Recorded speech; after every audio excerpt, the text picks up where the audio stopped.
With the RV Advisor's Roadside Assistance Plan, we've got you covered for just $99 per year. Visit thervadvisor.com today. This is the RV Advisor Podcast with your host, Tom Alexander. Get all the latest information, trends, advice from experts, stories from the road, and more in the world of recreational vehicles. Now, here's Tom. Hi, everybody. Welcome to the RV Advisor Podcast. I'm Tom Alexander. Today, my guest is Beth Cronin from Vintage Glampers. And Beth is based in Massachusetts, not too far away from Boston. And she joins us today. Hey, Beth, how are you?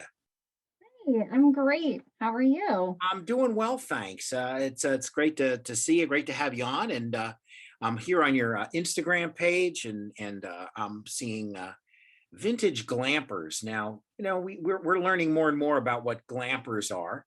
But the vintage aspect is kind of interesting because, we're sort of dialing back a little bit to some cool old campers that you guys like to work on and sort of, bring back the simpler days, perhaps, right?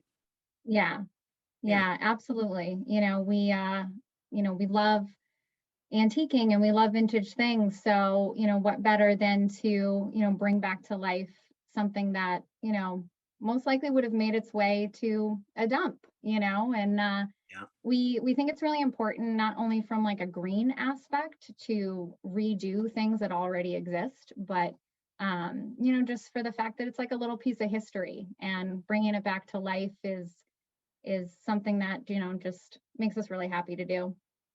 Yeah, that's terrific. I'm a big fan of vintage things, cool things. If you look over my shoulder, and people have asked this a few times of us on the show, there's an old Usher's jacket from my dad's theater, and that's from 1938. That old jacket back there on the wall, and the Coke clock is from the 50s.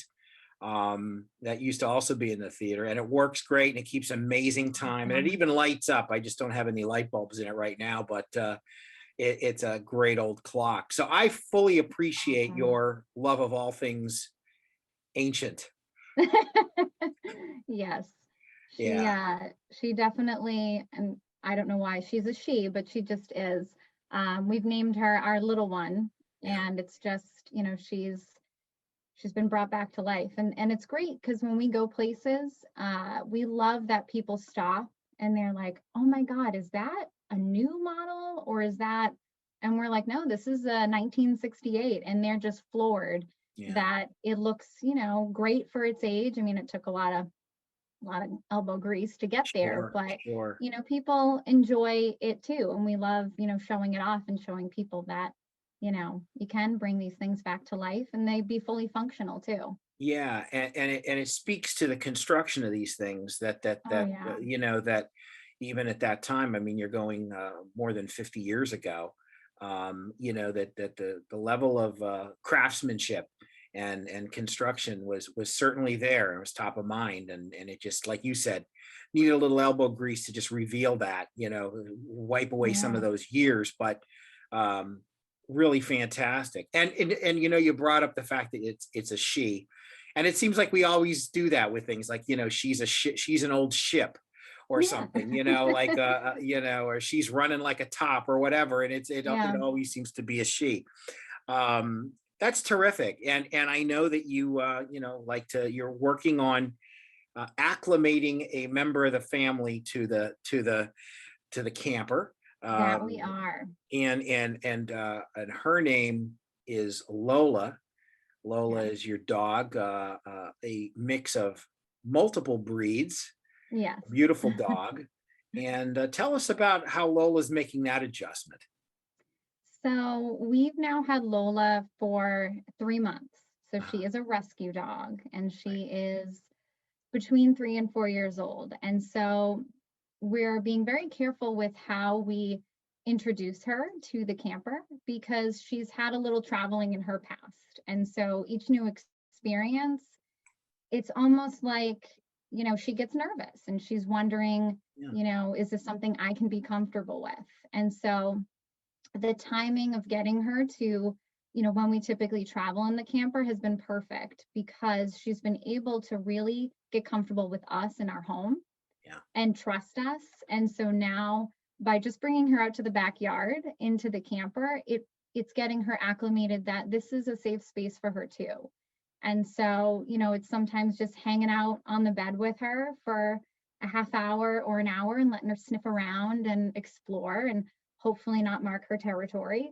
But yeah, and us too, learning how to make it comfortable for her. Right. And that will include building a little ramp for her to even be able to get up onto the bed because she's only 8 pounds and she needs some clearance, which we don't necessarily have in there. So it's been interesting to really watch her get comfortable, but also us learning what will be comfortable for her when we do travel.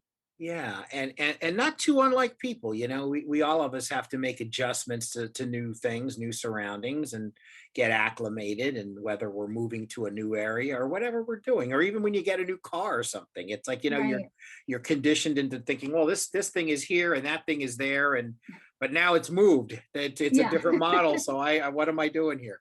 So that's great, So Lola's making that adjustment, and travel obviously is, like you said, is a big part of the future. And any sites set on specific locations you're thinking about visiting?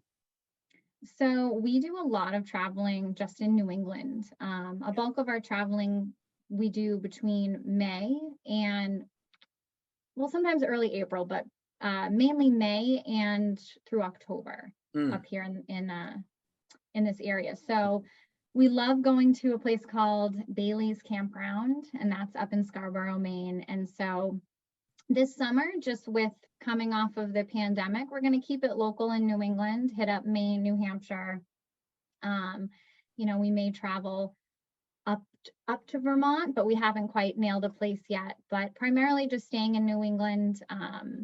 We have done further road trips we went down to the Smoky Mountains a few years back.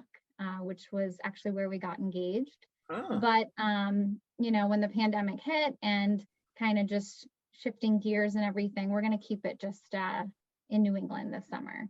Gotcha. So. Kind of stay close to home a little bit, but New England is, it certainly has quite a bit of territory to explore. So that's terrific. If I'm not mistaken, what is it? 6 states comprise New England. So, we were talking ahead. What's that? Plenty of options. Plenty of options. We were talking before the show, and I shared with you that, I'm no stranger to the area, although it's been a while.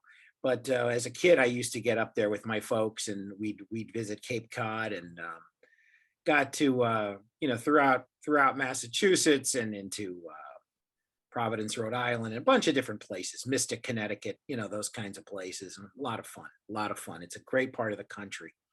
We're going to take a quick break. We're speaking with Beth Cronin from Vintage Glampers.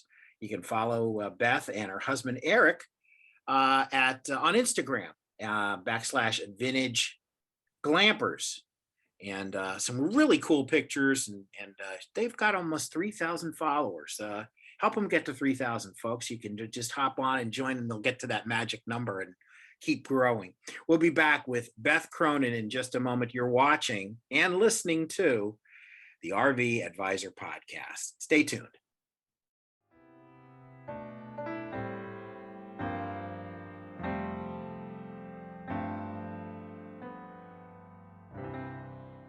The RVACA is a charitable organization protecting the rights of the RV owners. We'll work with dealers and manufacturers to ensure quality control is in place prior to delivery of an RV. Additionally, the RVACA provides assistance to disaster relief victims. Visit rvaca.org.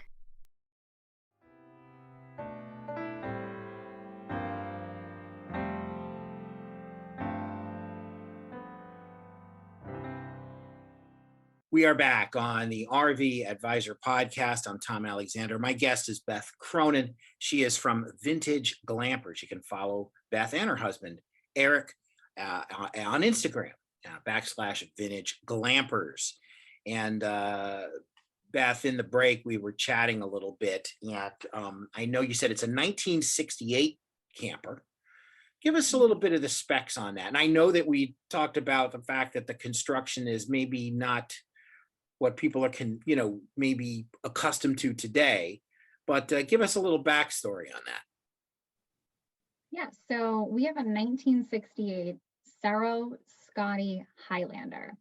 So the Highlander is the little bump out that you would see if you're looking at our camper. The Scotty campers, there were many different designs, but the Highlander was one of their bigger models, and it is supposed to sleep 6, which I find extremely comical. Yeah. I'm looking at a picture of it. It is 2. that's hysterical. It's yeah. Maybe had 6 hamsters or something, but I don't know about people. Exactly. I mean, the 2 of us in there, it's comfortable, but we often think, imagine 4 more adults in here. I mean, that would be challenging. Yeah. So the model is one of their bigger models. But what we did is we were able to really keep the bones of the camper. So, it's made of 1/4-inch plywood, which, as I was saying earlier, they don't make them like they used to. And it really goes to show that given the age of this camper and the fact that we were able to keep its structure, I think really goes to show just how strongly things were built, during that time. Yeah. And, we were really happy that we could kind of keep the integrity of the original design and the layout inside, while we were doing our renovations. Yeah, it's I would imagine a challenge to do that. It's what gets sacrificed or whatever, if that's a conversation. Yeah. It's and the colors. Did you have to do any touch up with the paint or on the exterior? Yeah, so we did. Yeah. The skins that are the metal that goes around the camper, all that's original, and we are super thankful that was kept, very well maintained, because that can be a really expensive cost. But we did have it brought to an auto body shop and repainted, and we decided to keep the original colors. So the previous owners, I believe, tried to paint over that blue to like not quite a navy, but a little darker blue. So we were able to kind of peel away and see what the original coloring was. So we did get that done, which I think, when we're out and people go, is that an old camper or is that a new one? We can really say it's because of the paint job. I really think that brings well, it's got that really shade of sharp. blue that harkens back to that era. Yeah. And in some ways reminding you of the avocado and gold and orange appliances from the 60s and 70s, right? Which were inside. Oh yeah.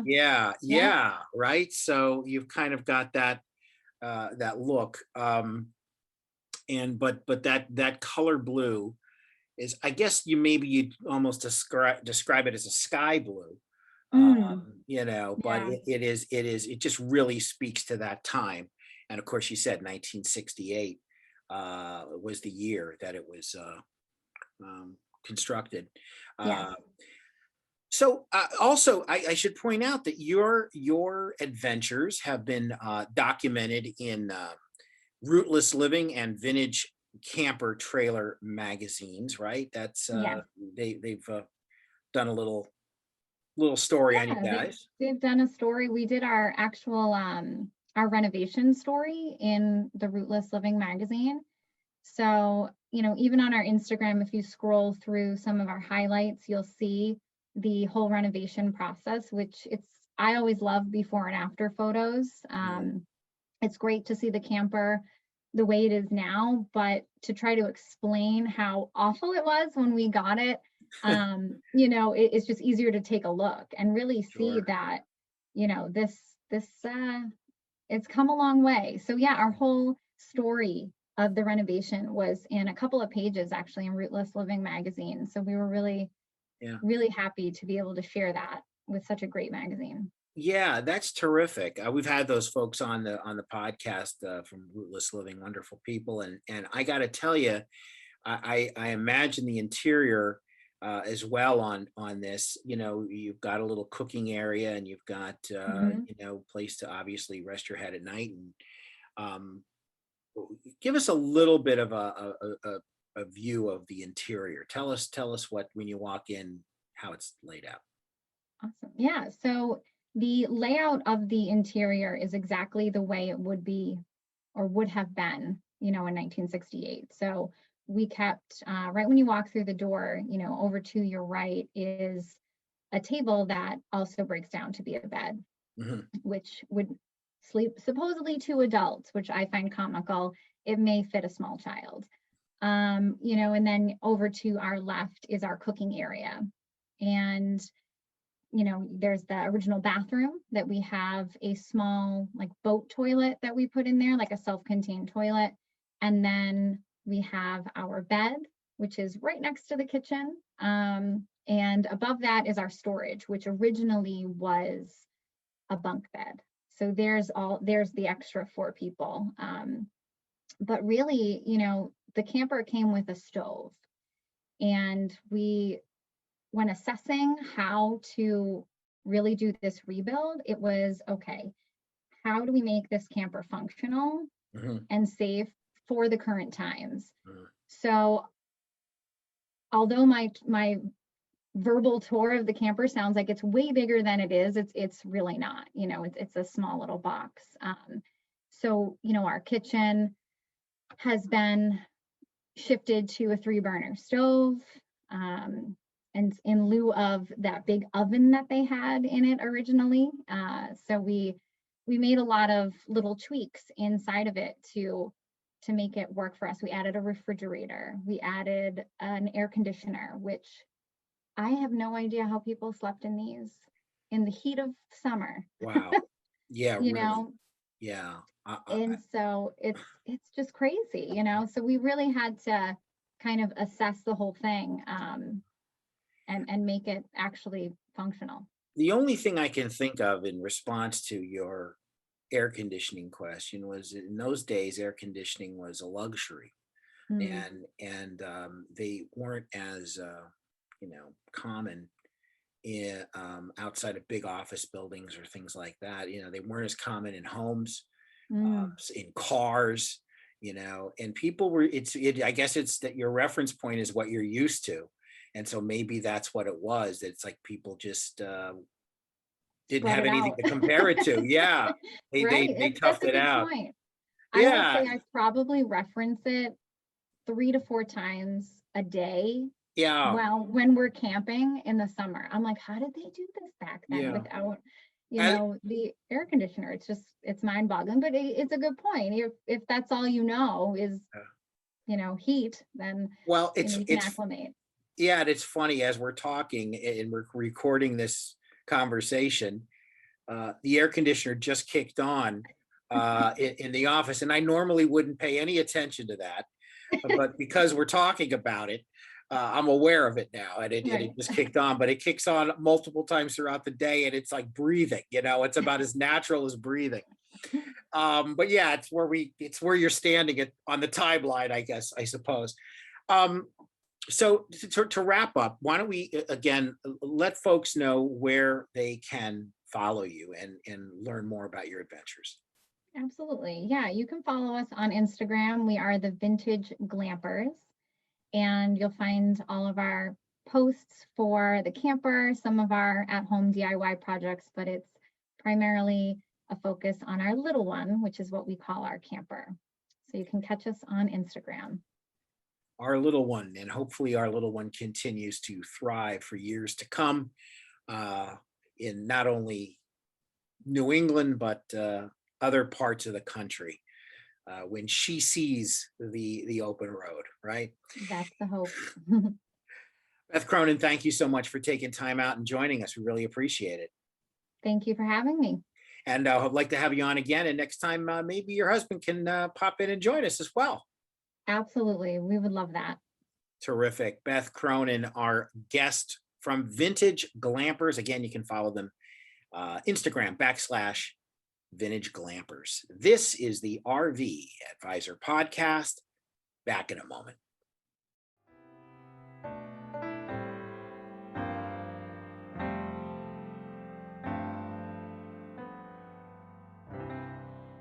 Get the #1 rated tire and wheel coverage anywhere, starting at $180 per year. Visit thervadvisor.com today.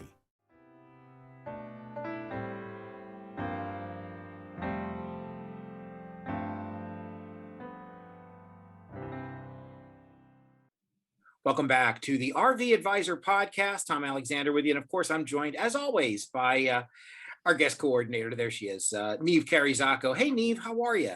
Good. How are you doing, Tom? Doing well. Recording this on a Sunday morning. And I know that Sundays are a lot of family activity in the Yes. Zacco household, right? Yes, the kids definitely are keeping me busy. They're keeping you busy. That's a good thing. Keeps you out of trouble, right? Yes, absolutely. So I know that the last time we talked, obviously, I guess the elephant in the room, if you will, it was the fire. Obviously, last week we had the fire, and it has been unquestionably a big bump in the road, but we're still riding through, and right? I mean, we're doing everything we're sort of known to do, which is provide the services and also a lot of content for RVers. Yeah, I mean, they're working. Everything is continuing as normal. The RV Advisor is still operating on a national scale. Thankfully, a lot of us obviously are remote anyway, so we just continued as usual. And then as for the flagship store, they are just working out of RVs and making sure everyone is taken care of that way. So yeah, everyone is just hustling at the moment, and it's going great. Good. Well, that's good to hear. And I guess it's sort of convenient if you're in the RV industry that you've got some spare RVs around to actually work out of. Yes. It's like they Absolutely. say, no better place to twist an ankle than in a hospital, right? It's kind of the same thing for us in this case, right? 100%. Yeah, it's worked out very, very beneficial. I mean, the service department has their RV, Gigi has her RV. So yeah, they're all doing their thing. Yeah, I know that you and Gigi go back a lot of years. And has she chatted with you at all about future plans as far as a permanent spot, a new permanent spot? Has that come up yet? Yes. Has it? Still, there is difficulty, obviously, with her being able to put out any news on what she's doing, just because of the legalities of what are going on at RV Advisor right now and at Planet RV. But yes, she has many exciting ideas in her head. Some I have heard, but I will wait to see if it's something that she wants to say first. But yeah, she is not taking it lightly, and she's going full steam ahead with some very exciting opportunities that have come out of this this devastating time, we'll say. Yeah. And it's I guess in many cases of difficult challenges, there are silver linings, and that's what we're looking for that. Yes. And of course, our new social media platform is up and running, and I know that you are right in the midst of that, because I know that's a big thing for you. Yes, I am. It's going great, and we're seeing more and more people sign up all the time. We're starting to do on the road events again. Kelly and Steve are kind of heading that up, especially Steve. And yeah, he's really kind of creating traction, and will begin to create a lot more traction as he gets on the road and starts to meet people within the RV community. So we're very excited to see where the social media platform goes in the next few months. Yeah, absolutely. Kelly and Steve on our sales team. And that's terrific. And those two I know work around the clock on a lot of things, and they're keeping busy, just like everybody, right? In development, in content, and everything, the creative side. So everybody's got their tasks. That's for sure. And of course, we always let our viewers and listeners know that if they want to possibly be on the show, be part of the RV Advisor podcast, they reach out to you, and where do they do that? So ncarey at the RV Advisor, my email address is the most promising way to get me. But I am also over Facebook and Instagram and Twitter and things like that. So I see all of the messages that come in and try help people where I can. So if anyone wants to drop me a message, or again, ncarey at the rvadvisor.com. You'll get me any of those ways. We're welcome to anybody coming on our show. Fantastic. Well, there we go. We're all set, and another show wrapped up right here on the RV Advisor podcast. For Niamh Carey-Zacco, I'm Tom Alexander. Thanks for listening. Thanks for watching. We'll see you next time. So long, everybody.